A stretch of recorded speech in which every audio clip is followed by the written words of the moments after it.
Good morning, everyone. My name's George Hay. I'm Associate Editor of Reuters Breaking Views in London. The theme of this session is Islamic finance themes and opportunities. And we've got an excellent panel here to talk about that. So I'm going to start introducing them now. So at the far end, we have Dr. Mohamed Damak, who is based in Dubai and is Senior Director and Global Head of Islamic Finance at S&P Global Ratings. If you read any article about Islamic finance, there will invariably be a quote from Mohammed in it, so it's great to have him on the panel. Next to him we have Professor Mohamed Akram Ladin, who is Executive Director of the International Shari'ah Research Academy for Islamic Finance, or ISRA. ISRA is a leading research center for Islamic finance and is based in Kuala Lumpur. Next to Akram, we have Dr. Bello Lawal Danbatta, who is Secretary General of the Islamic Financial Services Board, also based in Kuala Lumpur. The IFSB is an international standard-setting body for regulators to help ensure the soundness and stability of the sector. And finally, representing Qatar, we have Yousuf Mohamed Al-Jaida, who has been Chief Executive of the Qatar Financial Center since 2015. I'm sure you all know that QFC is all about promoting Qatar as an international business destination at the crossroads between East and West.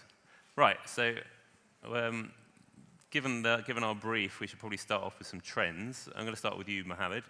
If you could give us a sense for people who just wandered into this room and don't know a great deal about the size of the sector, can you give a sense of where we are globally compared to, say, 5-10 years ago?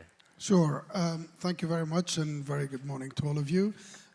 If you look at the size of the industry, we're talking about an industry of around $2.2 trillion.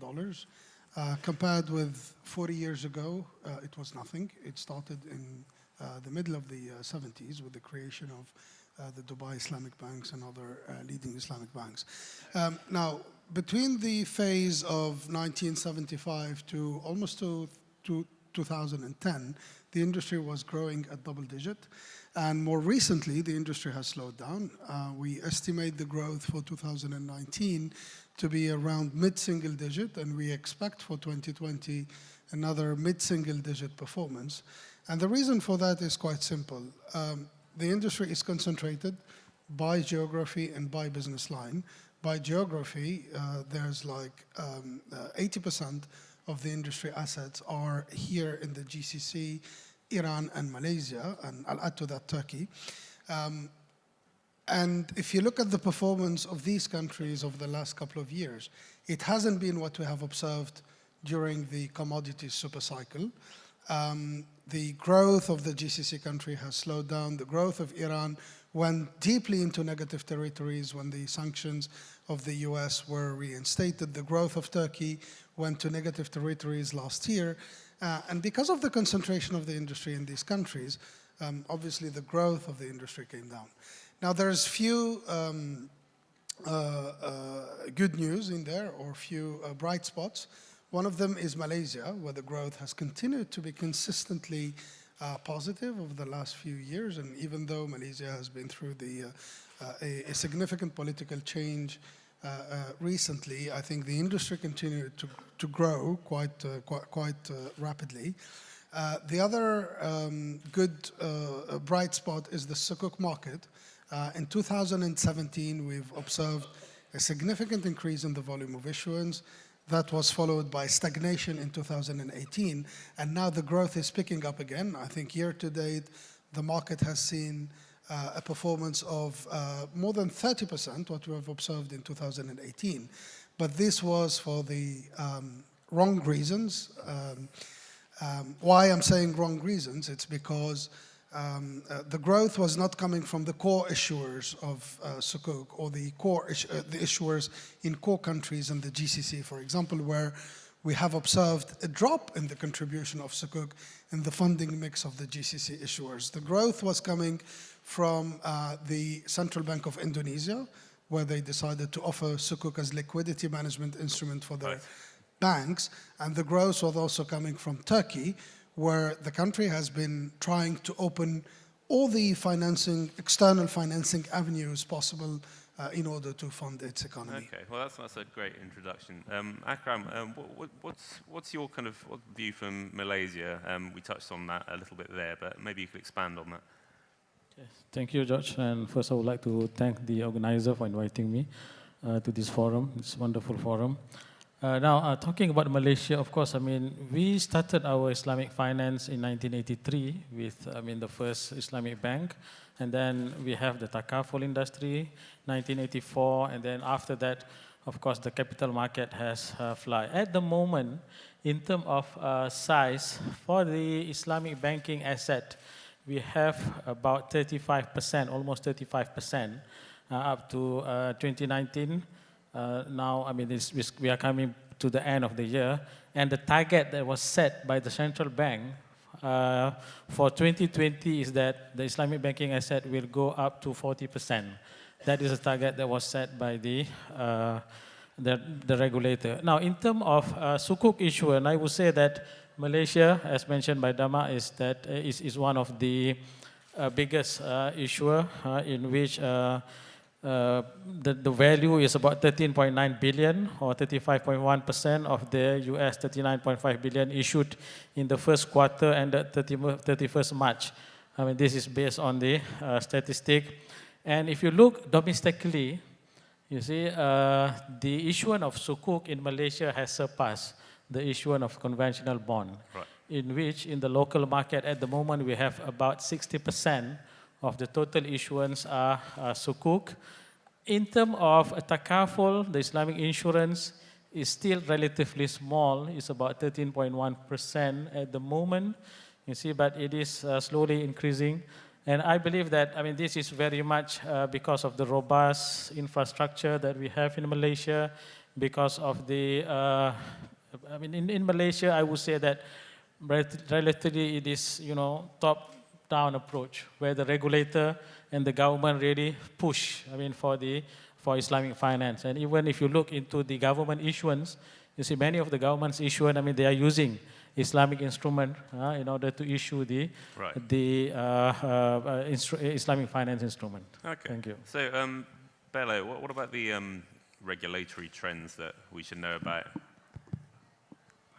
Thank you. Bismillahirrahmanirrahim. And I also want to thank the organizers for this invitation. It was really a great forum and a very informative one. I will talk globally as a standard setting body because for the benefit of the audience, IFSB is a global standard setting body. And we have membership from 57 countries, basically. And then currently in the IFSB membership, we have 79 regulatory and supervisory authorities, including QFC is one of our members.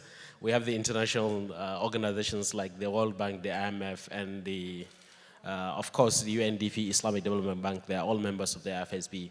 Now, as an introduction in terms of trend, we have seen Islamic banking and finance growing from a niche market to a more systemic, important market in quite a number of jurisdictions. To build on the statistics that has been highlighted by Dr. Mohamad is basically the Islamic banking asset is currently standing at 1.7 trillion in a way for the banking. And then for outstanding issuances of sukuk as of last year is about 470 billion US, while the takaful industry is relatively smaller in terms of size, but in terms of growth rate is quite stable and is one of the fastest growing, is about 48 billion US dollar. Now, the issue that we have in terms of the trend, we see the growth trend in terms of the banking sector is shrinking, going down and down. Right. But while the sukuk market or the Islamic capital market sector is growing much more faster. But I will disagree with Mama that the growth is for a good reason, I think, not for a bad reason. Because what we are looking at, currently we have Islamic banking and finance in 61 countries. It started at a very small, we have concentration within. So we want to see that the issuances, the expansion of Islamic finance and Islamic banking services and Islamic insurance going across many jurisdictions. We have, we don't want to be confined to traditional jurisdictions or geographical region that we know. Right. Because what we want to see people looking at Islamic finance to argue Islamic finance from an economic value perspective rather than kind of just a religious or some kind of alternative finance. We have seen now Islamic finance is no longer called as alternative finance, but it's rather a participatory finance, ethical finance, and so on. And it's becoming a mainstream finance anywhere you go around the globe. So I think in terms of the regulation, the regulators, based on the number that I have given you, and based on the activities that we're currently doing, is also, we are at par with the conventional regulators, both in Islamic capital market, in capital market, banking, and insurance. So I think this is some kind of introduction that I would like to share. Yep. Okay, and last but not least, Yousuf, would you like to lay out what the picture looks like from Qatar? Yeah, thank you for having me. I want to welcome everybody to the Islamic financial city of the region, Doha. So welcome to the Doha Forum. And I want to welcome the panelists and appreciate really their presence in Doha to participate in this panel. I want to start with Qatar. If you look at the fundamentals in Qatar from an Islamic financial perspective, the numbers are healthy. We have $127 billion of Islamic financial assets. Most of that is concentrated in Islamic banking, $107 billion. We have a moderate, kind of small size of takaful industry. It's around $1 billion. And we have $3 billion of sukuk issuances in this year and outstanding sukuks of $20 billion. So the fundamentals are healthy for the Qatari market.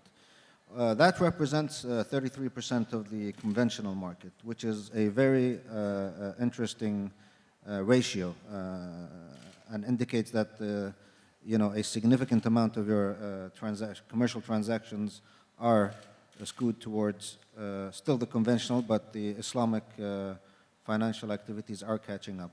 So we believe in Qatar, in the Qatar Financial Center, and when I took over in 2015, the biggest dilemma I had is how do you compete with other financial centers and what kind of financial activities can you attract into Qatar, having multiple financial centers in the region competing. So the plain vanilla financial activities of attracting banks and asset management, I think, was going to be a tough sell. We believe that the fundamentals for a healthy Islamic financial city in Doha do exist, whether it's the assets, whether it's the infrastructure. We have one of the most youngest Islamic college universities in the region that's been doing very well on the educational front. But we also have the infrastructure in terms of regulatory, legal, and business requirements through the Qatar Financial Center, which is quite independent from mainland Doha when it comes to our international best rules and regulations. So the educational part is there, the infrastructure part is there, the significant assets in terms of Islamic financial activities. The question is, what do we do with all that? We've set a very ambitious vision, and that vision is to reach out to Malaysia and Turkey and create some sort of consortium for Islamic financial activities. And the vision is simple. We believe that Islamic financial activities should be led by Muslim countries. There was a couple of attempts in London. Malaysia's done a wonderful job. But I think Malaysia is doing wonderful for the Asian continent. We're leaving out the MENA and the European part. Right. We believe Turkey is well established to become a gateway into Europe. We believe Doha is very well positioned for the MENA region. And Malaysia has done a wonderful job in terms of accessing the Asian continent. If we put our heads together and share technology and come up with regulatory requirements and passporting mechanisms, we believe that these three countries can dominate the entire Islamic financial market globally. Okay. So these are plans we've set in place. We've reached out to Labuan and Istanbul Financial Center. We've actually signed an MOU recently with the President's Office to enable for sharing of regulations, rules and regulations between the Qatar Financial Center and Turkey. And we're soon, with Dr. Mahathir's office, also gonna reach out to the Malaysians and sign an MOU of some sort. And the next Islamic meeting that's happening in Kuala Lumpur. So ambitious plans. We believe the fundamentals are there. And we believe Doha is very well positioned for the MENA region. Okay, so we've got some interesting ideas about how to grow the sector, and that's kind of leads naturally onto opportunities. So I suppose, Mohamed, I mean, there's been some comment already about how initiatives to grow the sector. What do you think are the key drivers from your perspective? Sure. I think at S&P Global we've identified 3 potential accelerators for the Islamic financial industry. The first one is inclusive standardization, and I underline the word inclusive because last year, for example, one of the standard setters came with some proposals that could have had significant negative impact on the sukuk market. So standardization is necessary. Which one was that, sorry? It's the Accounting and Auditing Organization for Islamic Financial Institutions. They Maybe came with ask. some proposals. They came with some proposals on how to structure sukuk, on the independence of SPV, on the transfer of the underlying assets at their fair value, etc., etc. So something that was completely disconnected from the market. I understand that they are in the process of factoring the comments they received from the market in the final standard. But inclusive standardization is key because if you go and speak with an issuer that has never issued a sukuk, they would look at the process. You need to adjust to a legal environment. You need to identify an underlying asset. You need to identify structure, put together legal documents of 500 pages, and then eventually end up tapping the market. So it's also presumably higher cost as well. Exactly. Compare that with a situation where, as the Minister of Finance, you just have to take a standard legal document, put your signature, and hit the market. And the choice is easily and rapidly made. And if you recall, in 2015, when the oil prices started to drop, a lot of people watching the sukuk market were expecting a windfall of sukuk issuance, arguing that the GCC countries would be under pressure, they would have a natural preference for the sukuk. The windfall happened, but it happened in the conventional market. It didn't happen in the sukuk market because the process was much more complex. So inclusive standardization is the first accelerator. Second accelerator is fintech, and here for sukuk issuance, I think where fintech could make a difference is with the usage of the blockchain technology in structuring sukuk, because blockchain could resolve 3 problems that the sukuk market faces today, which are the traceability of the underlying assets, the traceability of the investor base, and the traceability of the cash flows. So using blockchain could revolutionize the way sukuk are done in the market. And the third accelerator is, at S&P Global, we did a simple exercise. We put on the one side the 5 principles of Islamic finance, and on the other side we put the sustainable development goals, we put the ESG principle, and we saw some natural connection between the ESG and Islamic finance. For the E factor, for example, the low-hanging fruit would be the green sukuk, although the added value of the green sukuk is yet to be demonstrated, and I'll quote the CFO of Majid Al Futtaim, which is a diversified group in the UAE that has issued green sukuk twice, and that said that it didn't translate into a pricing advantage as they would have expected. So the green sukuk is the low-hanging fruit, especially if you take that into consideration with all the objective of some of the GCC countries in terms of renewable energy contribution. Even Malaysia has a good, an ambitious objective in terms of the contribution of renewable energy.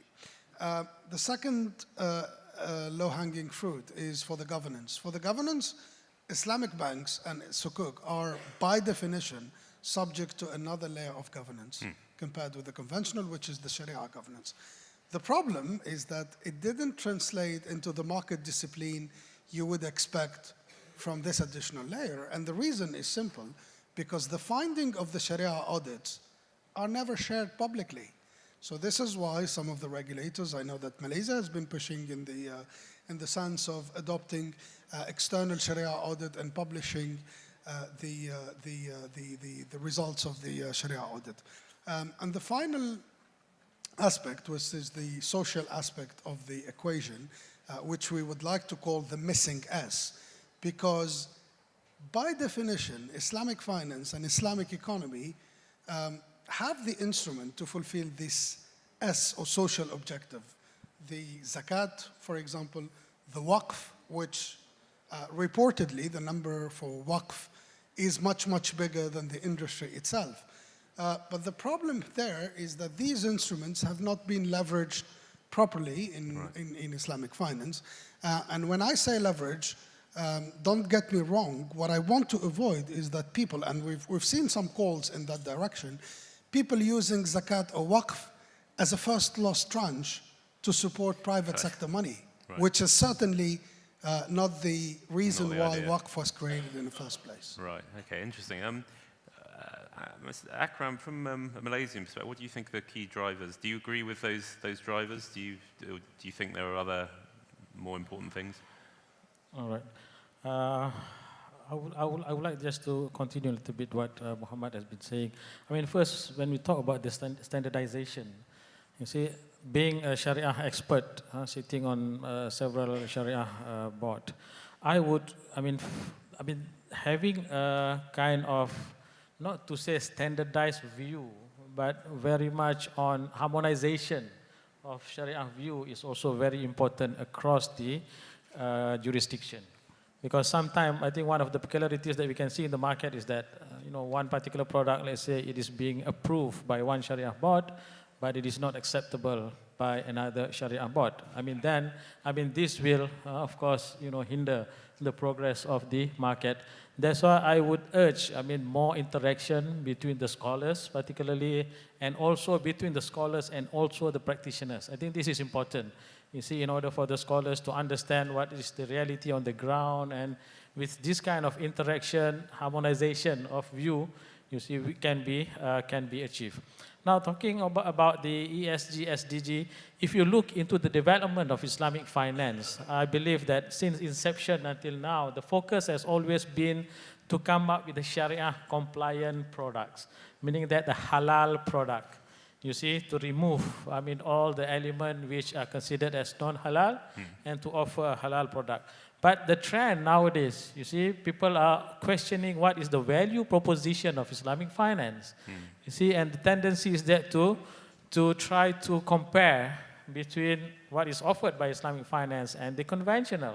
If you look into the pricing mechanism, for example, sometimes people tend to compare, if I take a conventional loan, I take an Islamic financing, you see, at the end of the day, how much will I pay? Is this more expensive than this and whatnot? So this is the kind of comparison that people are making, you see. So we need to really emphasize on the value proposition of Islamic finance. And here come the role of ESG, SDGs and whatnot. And I believe that now the trend in the market is that, we are pushing towards this. I have several discussions earlier on with FTSE in London, for example, in the equity screening.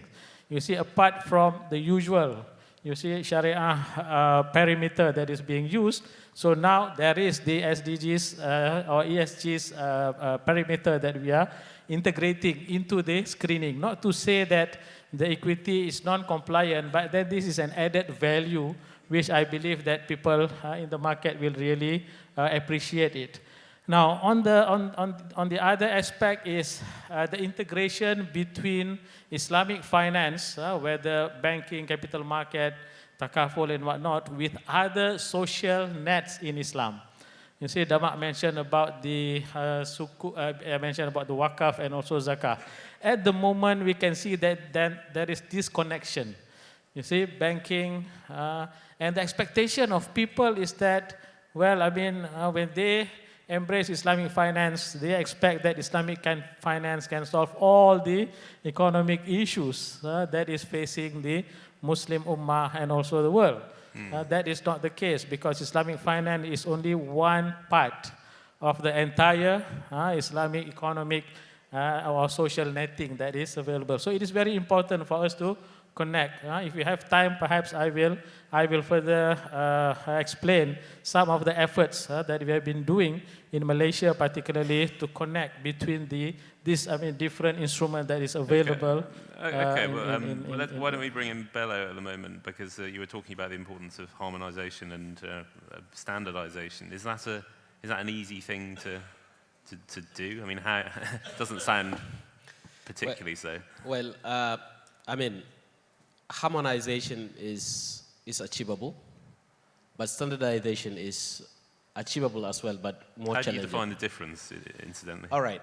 When you are standardizing, it's like you are saying that every jurisdictions need to follow some kind of similar checklist. While based on the Islamic school of thought, which we have four, there are divergence of opinions in terms of the way the scholars view things. Right. So what one aspect is agreeable or acceptable by the other one is not acceptable. But harmonization, I think, is achievable, is doable, because it's all about understanding what is the common goals and then what is the common expected outcome. Now, but reflecting on the points in terms of the drivers for the Islamic finance industry is, I think, is well articulated by Brother Mohammed, in the sense that financial inclusion is one, ESG is another, and then I think what I wanted to add, Islamic social finance is another.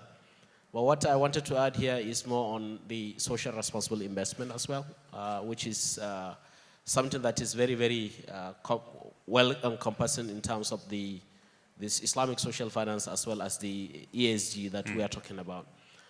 Fintech, yes, is really, really a driver that will drive the development of Islamic finance, but it comes with its own new challenges, particularly technology in general, not only fintech, whether you are talking about blockchain or AI or robotics or whatever that we are talking about. Because in the sense that typically the application of fintech now come with a new set of risk that we as a regulator, as a standard setting body, we are very much concerned about.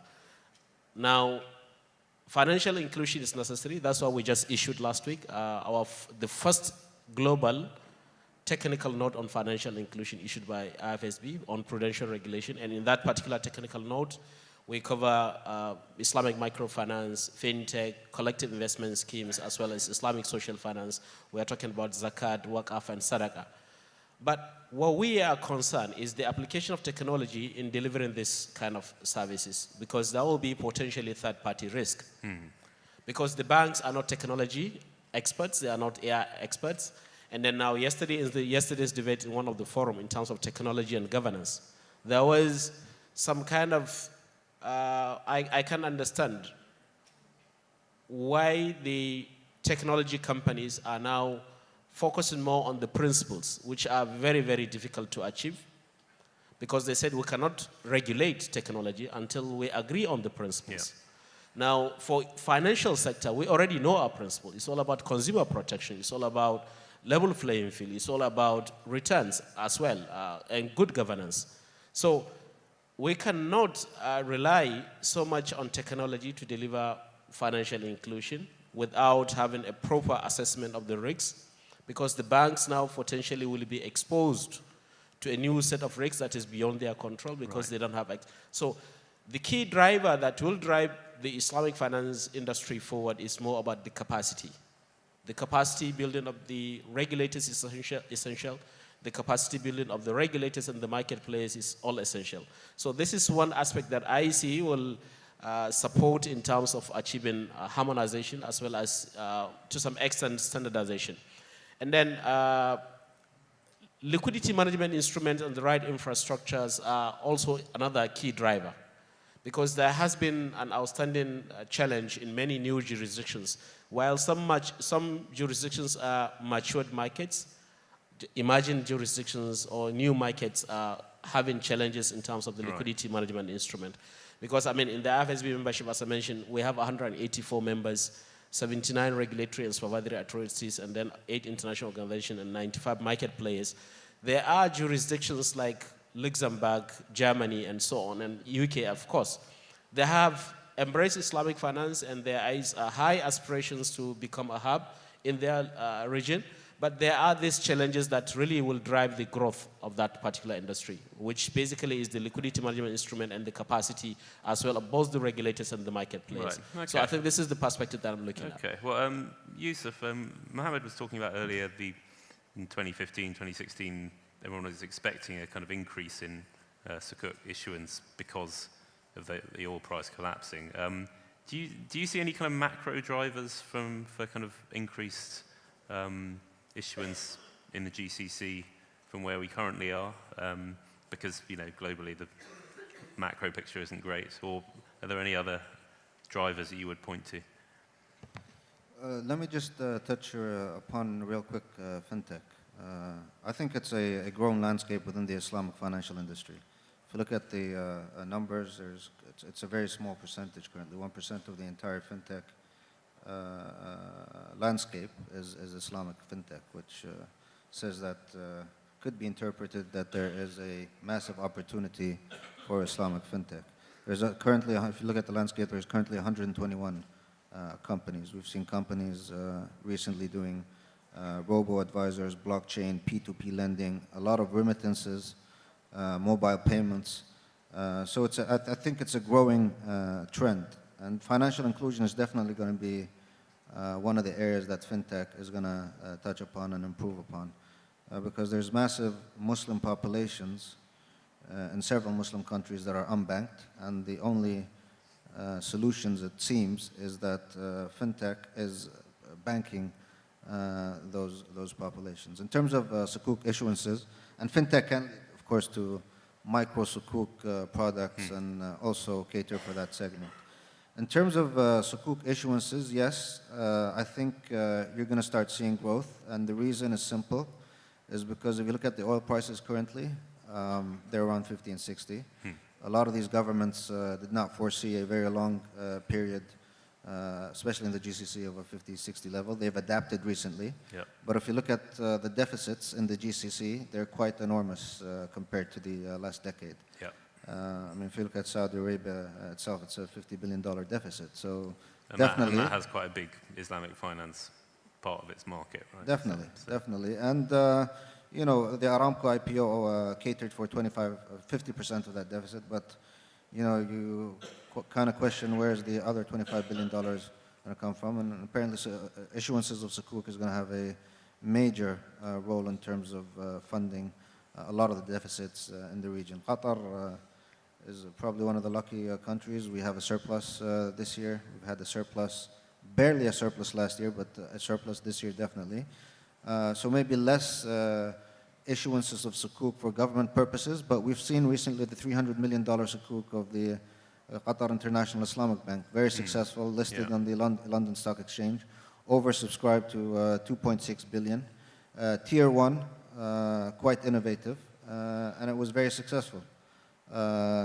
We've seen recently the first merger ever in the, correct me if I'm wrong, between a commercial bank and an Islamic bank in Qatar, IBQ and Barwa Bank, resulting in one of the biggest Islamic financial institutions in the region. Right. So there's quite innovation happening in the Islamic financial industry. The question is, again, going back to harmonization, I don't think one country can do it alone. I think, you know, these Muslim minds have to get together and share technology and basically work together towards a common vision.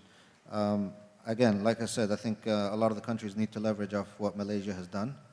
But again, Turkey is a massive Muslim population. Indonesia is massive. Doha is small, but with the soft power, I think we can launch a lot of these initiatives and lead a lot of these initiatives.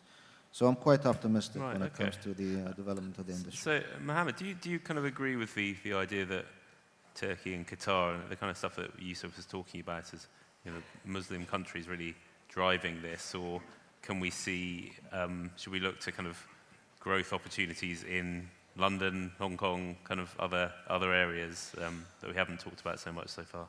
Sure. We will continue to see some growth opportunities in other non-Muslim countries, but I agree that the core of the core driver of growth would be the Muslim countries themselves.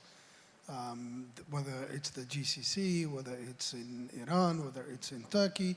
I think this is where the regulators are pushing and are creating the necessary ecosystem for the Islamic finance industry to prosper. What we have observed in the UK, yes, there was a regulatory framework put in place. There was a mini sukuk issued by the UK government in 2014 coming to maturity in 2019, will likely be replaced, but 200 million pounds, it's nothing. I know few investors that wanted to buy the full sukuk and that made an offer to the UK government when they issued, and they said, okay, here's 1 billion on the table, give me the whole sukuk.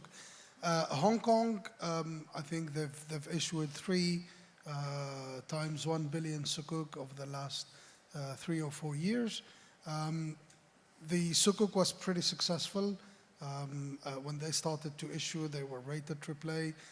The only sukuk that were rated AAA are the sukuk issued by the Islamic Development Bank at that time. So there was some interest from the official investors and the central banks of the world to put their money in the Hong Kong sukuk. But I mean, I suppose in London, no one can talk about anything other than Brexit, and Hong Kong, no one can talk about anything other than the unrest there. So presumably, I mean, do you have much kind of confidence that we'll see further issuance there, or as you say, is it more likely to be driven by what's happening here? Right. I think London, it was announced. It was announced by the Chancellor in September. They said on the record that when the sukuk will come to maturity, it will be replaced by another sukuk. They didn't mention what would be the amount, but they said it would be replaced by another sukuk. Hong Kong, the early indication is that, yeah, if there's an opportunity, they would definitely look into it. And I think after issuing 3 or 4 sukuk, you become used to the process, and it no longer takes you the amount of time it used to take you when you first started looking at the instrument.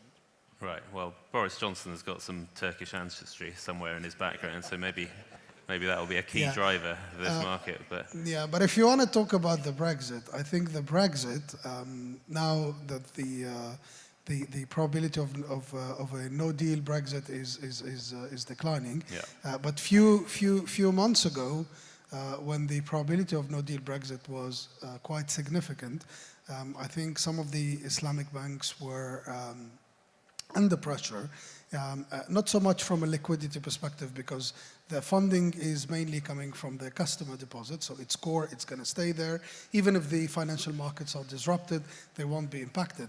But because of their exposure to the real estate sector on the asset side, more than 50% of the balance sheet of the Islamic banks in the UK is made of exposure to the real estate sector. Right. And with the drop of the real estate prices, they would have definitely had some negative impact on their profitability and their capitalization. that's absolutely true. So just a kind of general question for anyone on the panel. I mean, we were talking about ESG there, and there certainly seems to be kind of synergies between Islamic finance and non-Islamic finance in terms of negative screening, because you screen out stuff that you can't invest in. How much of it? I mean, the issue with ESG though is that it's not just about negative screening; it's all about kind of engagement, and a lot of the E part of it, the green part of it, is to do with kind of hitting the Paris targets and all that kind of stuff. So, how much of a challenge is it for the sector that, I mean, by definition, a lot of the issuers of sukuks are in this part of the world, and they're very focused, understandably, on oil revenues. So how much of that is a problem for going forward? Do you have any thoughts, Akram? Well, I would like to talk, from the Sharia point of view, right? I mean, if you look, from the Sharia point of view, you talk about ESG, all these values, actually it is embedded within the very principle of Islamic finance itself. You see, that is the reason why whenever we are being brought with the discussion about, all the values related to ESG, initially it is supposed to be embedded from the very beginning. You see, it is not something which is added into the current screening. So that is the reason why, you see, from the Sharia point of view, it is very much into it. You see, so we have to embrace it, you see, especially now. And I think more and more index providers are looking into embedding, the ESG into the existing screening process. Okay, one thing that I would like to emphasize about the governance, you see, we see that there is this Dana gas issue earlier on, right? Yeah. Okay, if you look into the trend at the moment, you see the problem with Dana gas is that, they, quote unquote, manipulated the Shari'ah pronouncement and say that, you see, when it was pronounced, it was in line with Shari'ah, and later on, it is not in line with Shari'ah. You see, whereas, that nothing has changed actually. Yeah, if you look into the situation, nothing has changed, but because they have some problem in paying back to the investors, so they try to find loopholes there and here. You see, so if you can look into the governance process at the moment, I can see that more awareness is there, particularly in the issue of sukuk, in order to avoid what happened to Dana gas. For example, the parties agree. It is stated in the documents that the party agree that not to dispute the Sharia pronouncement of the issuance at any point of the sukuk. So this is something, I would like to say that it is a risk mitigation kind of step that has been taken, and perhaps this is one of the aspects that we really need to look into it, because otherwise it might jeopardize the industry as a whole. Okay, well, Mohamed's going to say something. While he is, if everyone can have a think about whether they want to ask any questions. But yeah, on the Dana gas, I think what happened, the change in the legal documents happened after the Dana gas case. But before talking about Dana gas, let me answer your question. I think what needs to happen in the industry is we move from a negative screening mindset, what is Sharia compliant, what is not Sharia compliant, to a positive screening, what is Sharia compliant and adds value. Right. And this is exactly what Malaysia is trying to achieve with the value-based intermediation framework that they put in place last year, I think. Now, on the Dana gas, we knew that it's not an issue that is related to Sharia compliance. Dana gas was trying to restructure its debt, tried one time, tried second time, couldn't go through. So they decided to pull the magical argument out of their hat and say, okay, our sukuk is no longer Sharia compliant. Let me force you creditors to the negotiation table. But what happened in between is that when the sukuk was trading at 40 or 45 cents to the dollar, it was bought by two Western investors. Don't ask me the names. It was bought by two Western investors that had an army of lawyers, literally looking at the legal documents and coming to the conclusion that you go to the English court, you're going to have a judgment in your favor. And this is exactly what happened. Let's just hold there. We can talk about this more, and maybe people have some questions. Does anyone have any questions? Right, the gentleman over there, first of all. Thank you very much for this panel. Do you want to talk into just introduce yourself and talk into the microphone, if that's all right. Mohamed Mustaqim from London. I was a councillor for one of the London borough. And it's very good, and thank you so much for your beautiful presentation. But my question is, in recent times, in Muslim community in Western Europe are increasingly interested to go to, Islamic finance for their housing, for their, business transactions. But what we have seen, I don't know what's the reason behind, but the bank is only one bank, but the other banks, sometimes they are not permitted to go into the market, sometimes probably the regulation, but we want to know why, despite populations are interested, but why banking sector are not opening their door to embrace people who are interested to have their, Islamic transaction. Thank you so much. Does anyone have any opinions on that? Bello, would you like to? All right. You made a very good question, a very important point, actually. We have two biggest Islamic banking and finance, or two biggest Muslim population country, in which the market share is just 5% of Islamic banking, while the total population is 95%, all right, to 99%. So that's the question that people always ask. Why is this big disparity? 99% of the populations are all Muslim, but the Islamic banking asset in terms of market share is only 5%. There are multiple reasons for that. One of the reasons is basically the kind of products that they are offering in the market, which are basically debt created, which makes the customers find it difficult to differentiate between a conventional banking and the Islamic banking products. This could be one of the reasons. Secondly, is actually the attitude of the commercial banks to be in their comfort zone, not going outside, to be in line with the principles of Sharia, to participate to have more diversified kind of products that are participatory, that are profit sharing in nature, which to the extent that this is where in some countries like Malaysia, they have advanced because they are moving from now just Sharia compliance to Sharia excellence. So the Islamic financial institutions doesn't want to take extra risk in moving forward. And that's why if you look at the FSB stability report, the year-on-year growth for the Islamic banking assets 2017-2018 is just 0.9%. That tells a lot of stories, which shows that the Islamic banking is not growing. But while the capital market sector is growing by 27 to close to 30% year-on-year growth, and the takaful also 4.3. So the readiness of the commercial banks or the Islamic banks to take the Islamic banking into its original philosophy by differentiating the services and of course the product that they are providing that's one of the major reasons. And at the same time as well, in terms of efficiency, they are not as efficient as the conventional banking system. Customers now of today's financial services are majority millennials and then very impatient. There are people who go for efficient services. So their capacity as well is in coming up with, this kind of efficiency is a challenge. Okay, and likewise, it will still go back to... I just wanted to aware of the time. We're probably going to bring in this question. We can keep on talking about this.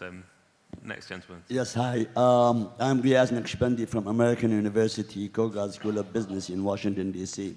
I came back to academia after 25 years in the conventional system of finance. I introduced the first Islamic finance certificate in the US of A. Actually, I came from DC just to share with you these views. But basically, my question to you, why the Islamic finance industry has been ignoring North America for so long? That's number one. Number two, to me, Islamic finance is not for Muslims only, it is for humanity. Number three, unfortunately, I am a GCC expert. 9 out of 10 guys who deal with Islamic finance, they have no clue of how to establish Islamic finance operation. And I am working on that single-handedly. But my question to you again, why you are ignoring tremendous market in the United States of America, especially in the area of Sukuk? They are dying to get financing for their infrastructure and education. Thank you. Mohamed, would you like to field that one? Yeah.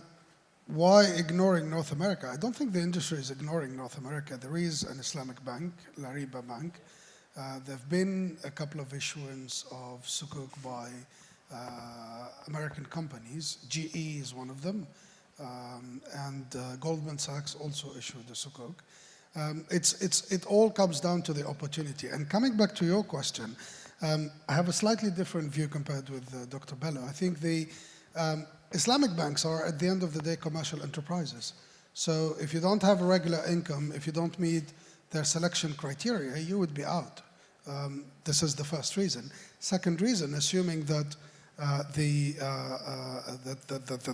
client meets the criteria, one of the arguments that we hear frequently is that Islamic banks are slightly more expensive than the conventional banks, which means that the client will have the choice between the two and will decide to go with the conventional, even though deep down in himself he would like to work with the Islamic bank. And they are more expensive because of the lack of standardization, because of all the issues, the complexity related to putting together an Islamic product versus a conventional product. So these are the two main reasons, in my view, that explain what you talked about. Akram, would you like to come in? Just to add, I mean, when you talk about expanding Islamic finance to non-Muslim, I think one of the good examples we have is Malaysia. You see, if you look into some of the banks in Malaysia, all right, I mean, we have more non-Muslim clients compared to Muslim clients. And you can have Hong Leong Bank, Public Bank. I mean, Chinese name, I would say. You have Hong Leong Islamic, Public Islamic and whatnot. So at the end of the day, I believe that we need to educate, you see, to the non-Muslim. And when you talk about good values, right? I mean, this is one of the things that we really need to capitalize. We talk about ethics, moral, banking, and whatnot. I mean, Islam have all that. And another thing I would like to suggest, you see, to everybody, please stop using Arabic names for Islamic product if you are in a market where you want to market your product to the non-Muslim. At one time, I was advising one of the fund in Singapore. Singapore, you know, I mean, most of them are non-Muslims. So they start putting Arabic name, and I tell them, please, change the name. You see, when they start putting Arabic name, nobody come to buy to invest in the fund. Okay, you see, but the moment they change it, then that's pretty boom, clear message. We need to internationalize it. Okay, right? so please. I'm really sorry that everyone, other people who want to ask questions, but I'm afraid we've got to stop it there because other people have got to come in here and we've got to move on. But thanks so much for everyone attending, and please give a round of applause for our excellent panel.